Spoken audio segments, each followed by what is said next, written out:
There's something to be said about small moments in anime that make a big impression. One Piece is littered with such moments. They serve as catalysts for plot progression and character development. They might even provide some foreshadowing of the important events to come. Sometimes they're integral to the overall story or the arc in which they occur, and sometimes they're a juicy accompaniment that might not be central to the story, but that definitely make it better. Almost always, they depict courage, heroism, and attitude, qualities we look for in all of our favorite anime characters. Naturally, they're all badass moments. On that note, here are the top 10 badass moments in One Piece. There are major plot revelations ahead here, so a spoiler alert is now in full effect. So without further ado, let's get started. 一大三千大戦世界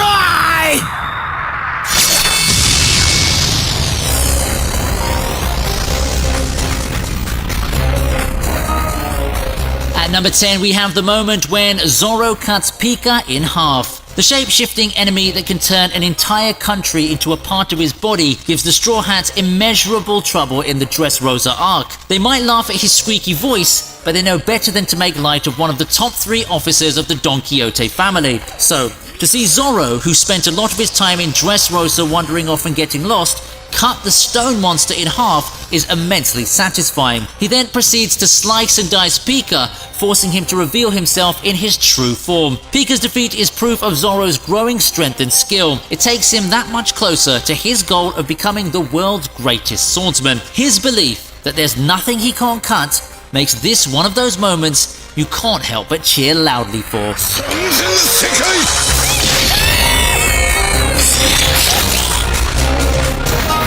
仇に迷惑かけてんじゃねえよ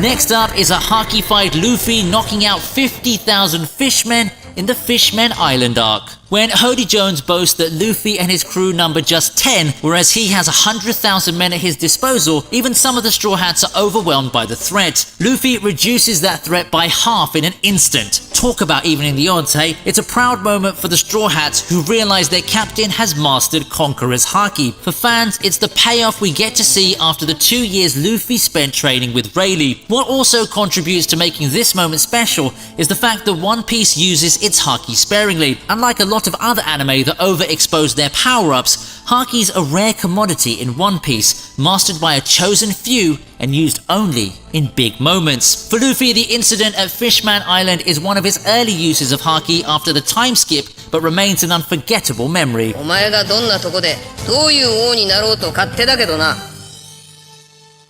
海賊の王者は一人で十分だ。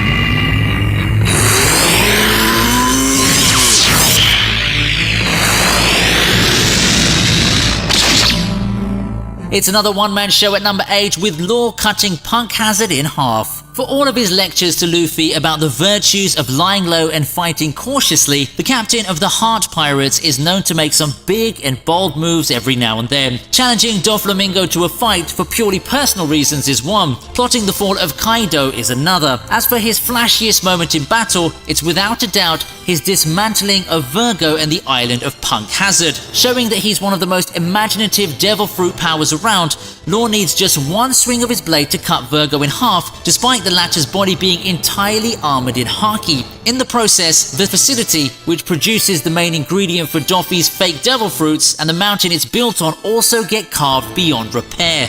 It's a moment where you can't help but be impressed by the Surgeon of Death.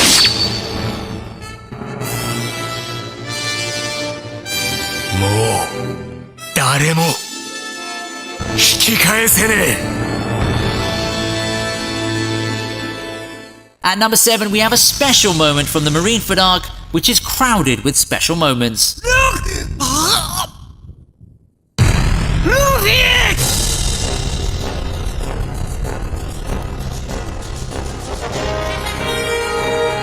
After taking the aerial route into the fortress-like marine headquarters, Luffy gets airborne once again, this time using a pillar of water and a ship's mast to propel himself towards the execution platform and Ace, but standing in his way are the three admirals. Talking purely from the visual standpoint, the image of the young upstart standing up to the Navy's three strongest warriors and directly challenging their authority makes for a great poster. However, Luffy recklessly facing off against Aokiji, Kizaru, and Akainu is important not only for the visuals and the events taking place. It seems in all likelihood to be a foreshadowing of the final confrontation between the man who will be the Pirate King and the authority standing in his way. We can't wait to see what happens when the anime eventually winds down to such a finale.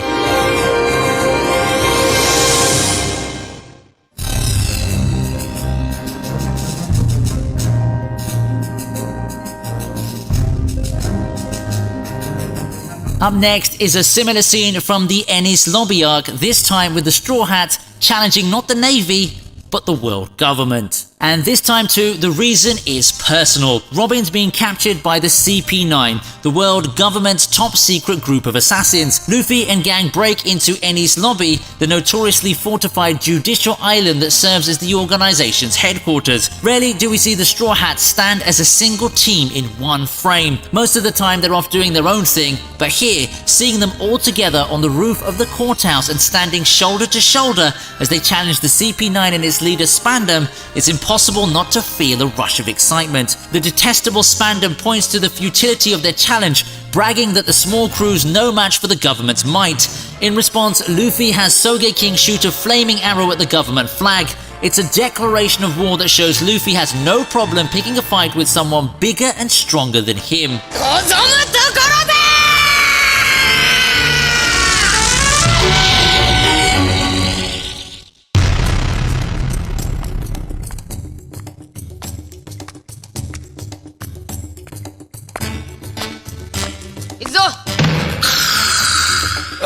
The Straw Hats walk to Arlong Park to challenge Arlong takes the 5th spot. This was at a time when the crew had only 4 members, and it comes right after that unforgettable scene where the usually ballsy Nami breaks down in tears and asks Luffy to help her save her village from the tyranny of the Arlong pirates. Handing his hat to his future navigator for safekeeping, Luffy gathers his troops, which comprises of Zoro, Sanji, and Usopp, and the 4 march to Arlong Park. It's an iconic moment reminiscent of many a memorable walking scene from the movies. When sidekicks Johnny and Yosaku tell the villagers these 4 men are worth betting their lives on, you might find yourselves nodding in agreement. Again, in terms of imagery, this moment makes the same impact as the previously discussed challenge to the world government at Enies Lobby and the Straw Hats' farewell to Vivi in the Alabasta arc. It just goes to show that putting the Straw Hats together in one frame is a thing of magic. I think for a lot of fans, this was a turning point in the series where they went from liking the series to loving it. And I can see exactly why.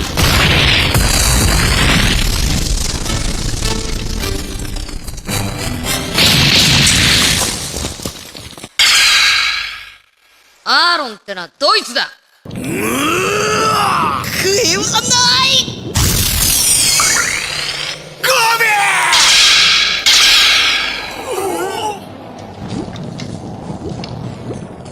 The Marineford arc is the one arc in One Piece that's guaranteed to make the viewer an emotional wreck thanks to its numerous acts of courage, betrayals, and god-awful tragedy. It also has one of the most powerful conclusions as Shanks appears during the final assault and puts an end to what's now just senseless fighting. Due to this intervention, Luffy gets away safely, Akainu is stopped, thousands of lives are saved, and the fallen get the dignity they deserve in death.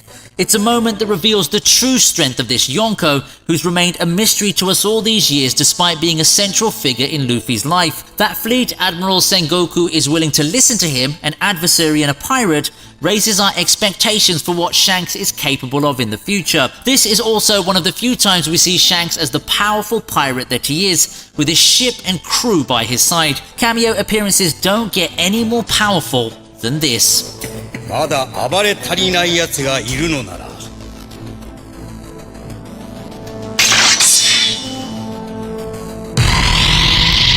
来い俺たちが相手をしてやるこいつらこれ式で俺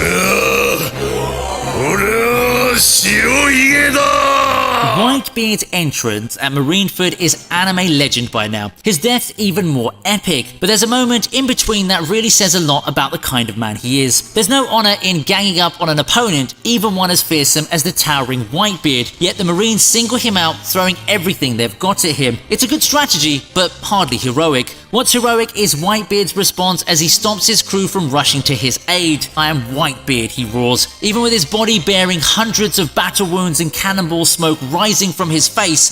With just these words, he makes the Marines, who pride themselves as upholders of justice, look dirty and dishonorable. And those aren't empty words. Whitebeard goes on to show the Marines just who they're messing with, and we can't help but be proud.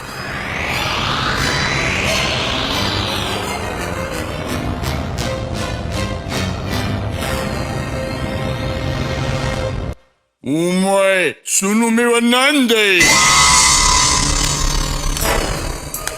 As you might already know, in One Piece, the Celestial Dragons aren't just nobility, but practically godlike. Even the carefree Luffy understands that they're not to be trifled with, no matter what atrocities they commit. Well, he gets it in theory, at least anyway, but when the idiotic Saint Charlos shoots Hachi at the slave auction and Luffy gets that glint in his eye, you know it's not going to end well for the high-handed noble. Hachi's entreaties to Luffy to let the matter slide, even going to the extent of saying he deserves to be shot, makes no difference to Luffy, who marches up to Charlos and socks him in the face. One punch and Charlos is out for the count. Apparently, that fishbowl-like headgear the Celestial Dragons wear isn't exactly much protection. What Luffy does is audacious, even for someone who's in the habit of doing the exact opposite of what he's told. But seeing a bully get what he deserves is immensely satisfying.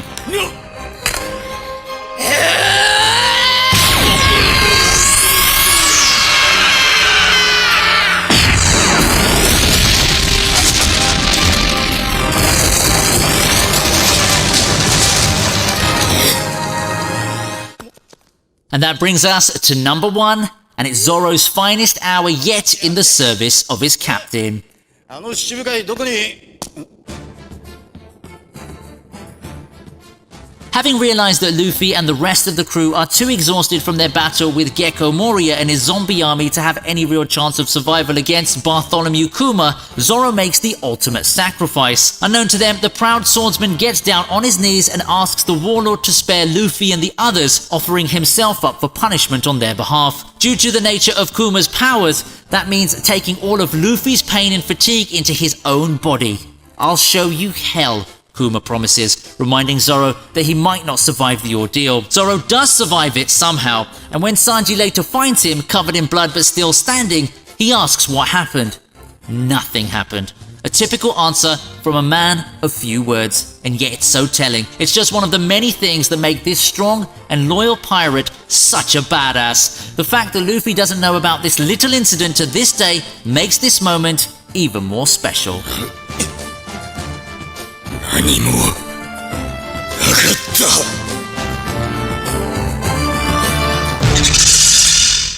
So there you have it. The top 10 badass moments in One Piece. Which one do you think was the most badass? Write to me in the comments section below and let me know your thoughts. If you enjoyed the video, press the like button. You can also subscribe to ViniTube for more anime and One Piece content. There's plenty here that might catch your otaku eye. Be sure to tune in for my next video, and until then, goodbye and stay safe.